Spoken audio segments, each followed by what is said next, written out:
বর্তমানে আপনারা যে পাহাড়টির দৃশ্য দেখছেন, এটির নাম হলো মাউন্ট কোরেক বা কোরেক পাহাড়।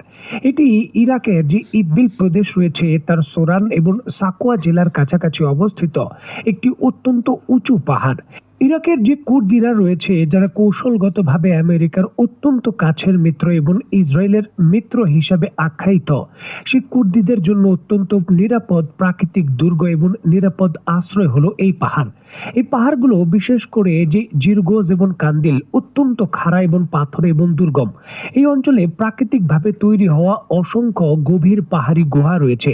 কুর্দি বিদ্রোহীরা এই গুহাতে বাংকার এবং সামরিক কমান্ড সেন্টার হিসেবে ব্যবহার করে, যা সাধারণত বিমান এবং ক্ষেপণাস্ত্র হামলা থেকে তাদের প্রাথমিকভাবে রক্ষা করে।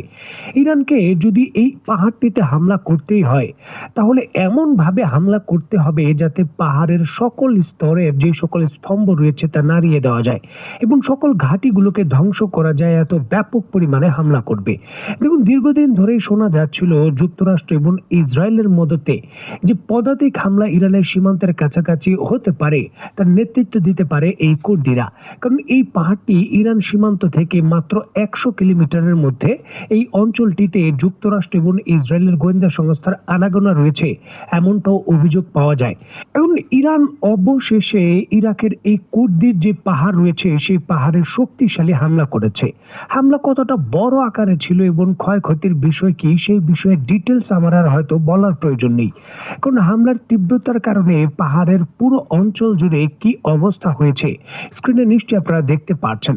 আন্তর্জাতিক রিপোর্ট যেমনটা নিশ্চিত করছে, ইরান তার শক্তিশালী ব্যালিস্টিক মিসাইল, তার লং রেঞ্জের যে সকল ড্রোন রয়েছে সেই সকল ব্যালিস্টিক মিসাইল এবং ড্রোনের একযোগে বড় মাপে হামলা করেছে কুর্দিদের বিরুদ্ধে।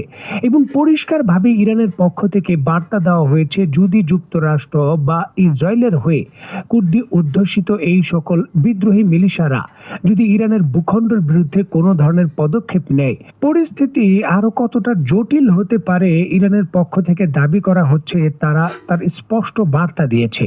আন্তর্জাতিক রিপোর্ট থেকে যেমনটা জানা যায়, এই হামলায় অন্তত পক্ষে কুর্দিস্তানের ভেতর 8 জন নিহত হয়েছেন বা কোনো কোনো সংবাদ মাধ্যম 9 জন বলছে।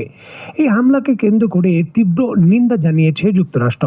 যুক্তরাষ্ট্রের পক্ষ থেকে বলা হয়েছে, আন্তর্জাতিক আইনকে উপেক্ষা করে ইরান আরেকটি দেশের সার্বভৌমত্ব লঙ্ঘন করছে।